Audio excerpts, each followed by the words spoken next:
changer les vies. Je voulais simplement dire que ce qui est présenté sur la question migratoire au niveau mondial s'applique d'une manière ou d'une autre aux migrations marocaines ou ouvrières.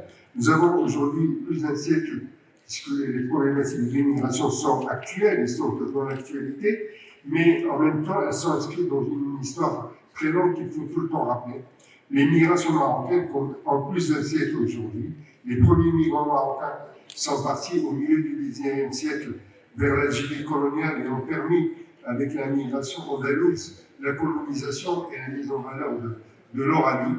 L'Oranie alors sous occupation. Il y a eu jusqu'à 30 000 migrants marocains du Rif qui ont participé à la mise en valeur de l'Oranie coloniale. Aujourd'hui, l'immigration marocaine, c'est plus de 6 millions de personnes, d'ascendance marocaine, et avec notamment, bien évidemment, une présence très forte en Europe. 80% des Marocains du monde sont aujourd'hui en Europe, 1,6 million en France, plus de 900 000 en Italie ou en Espagne. Dans les 10 ans qui viennent, j'imagine que les Marocains d'Italie et d'Espagne équivaleront ceux de France, avec bien évidemment un vieillissement des premières générations et l'émergence des jeunes générations, mais surtout ce qui a été souligné, le développement du niveau socioculturel de ces Marocains. 20% pratiquement aujourd'hui des Marocains du monde, c'est Bac plus 6. Nous n'avons plus affaire à cette vieille immigration qui a été soulignée, avec notamment l'émergence de nouvelles formes de migration, comme par exemple la question des mineurs non accompagnés, y compris de la bonne ville de Fès.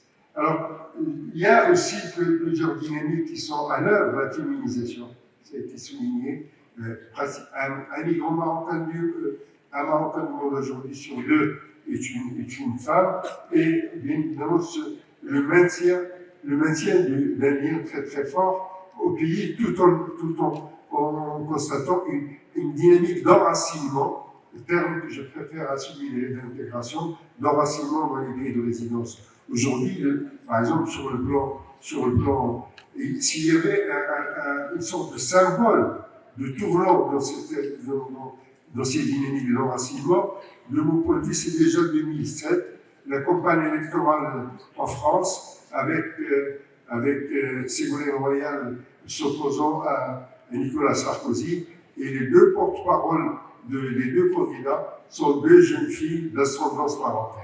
Rachida Dati d'un côté et Najat Vallaud-Belkacem de l'autre. Alors, et ce qui est aussi souligné, le rôle que les transferts jouent dans l'économie marocaine.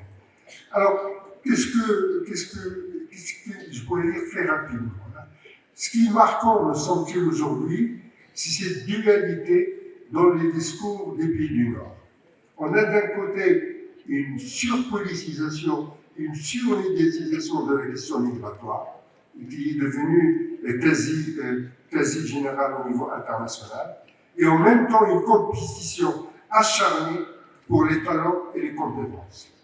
C'est un peu le double constat. Compétition, pas simplement pour les compétences hautement qualifiées dans certains domaines.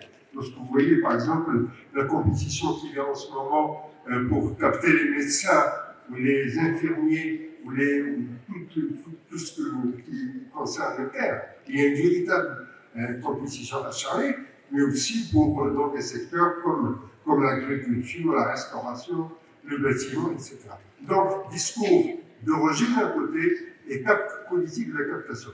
Tous les pays européens, le Conseil de la communauté marocaine étranger va publier un rapport là-dessus très prochainement, tous les pays européens ont des politiques de captation, d'attirance des talents du Sud, mais aussi entre eux, d'ailleurs.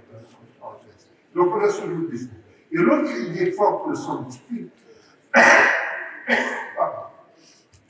je remonte d'une grippe depuis plusieurs jours. Et donc, ce qui est frappant aussi, si vous voulez, c'est les difficultés de la gouvernance internationale. Donc, c'est une question internationale. Nous avons une véritable difficulté de la gouvernance de la question migratoire au niveau mondial.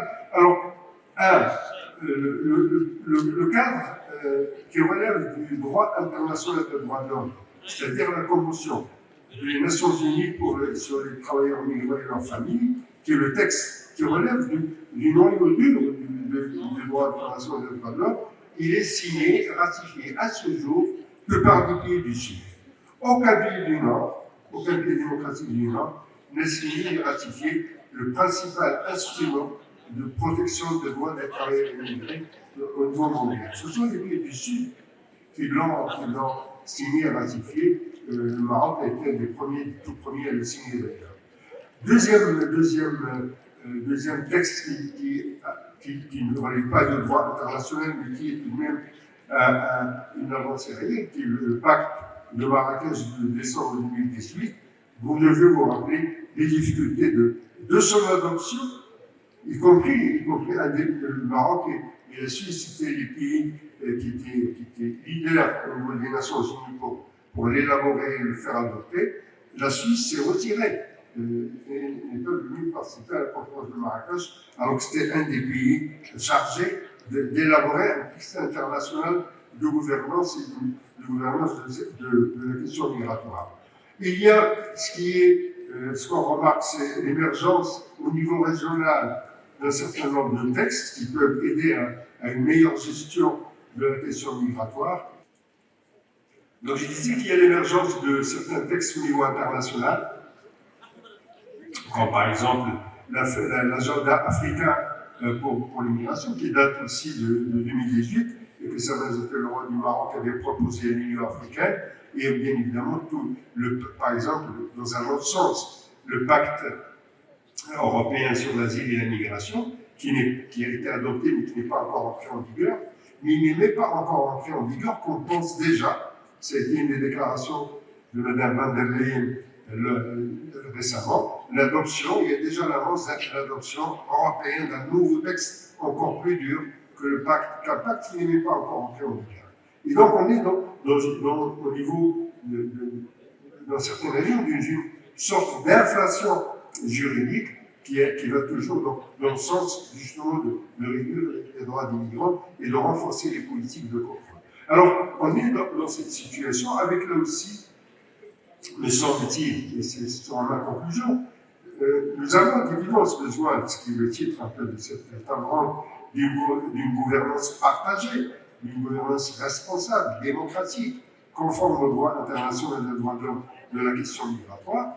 Et cela suppose d'articuler, d'une part, plusieurs niveaux d'action, internationale, régionale, nationale. C'est pour ça que, là aussi, c'est pas pour s'auto-féliciter, il y a encore beaucoup à faire, mais le Maroc, par exemple, a annoncé en 2013, à l'initiative de Salvatore le roi, une politique d'accueil des étrangers en Maroc, qui s'est concrétisée notamment par une politique de régularisation exceptionnelle en 2013 et en 2014. Mais donc on a besoin d'articuler des niveaux différents d'action internationale, régionale et nationale, mais on a besoin aussi d'articuler l'action commune de divers types d'acteurs, les agences des Nations Unies, la société civile internationale, la société civile nationale de chacun des pays, et bien évidemment la recherche académique et universitaire. C'est donc cette configuration, cette constellation qu'on a besoin de mettre en œuvre et qui seul peut permettre d'avancer dans le sens souhaité et qui porte le titre de cette conférence. Merci. قبل ما تخرجوا ما تنسوش تابوناو في العشان يوتيوب وبارطاجيو الفيديو وديروا جيم وتابعوا الدار على مواقع التواصل الاجتماعي.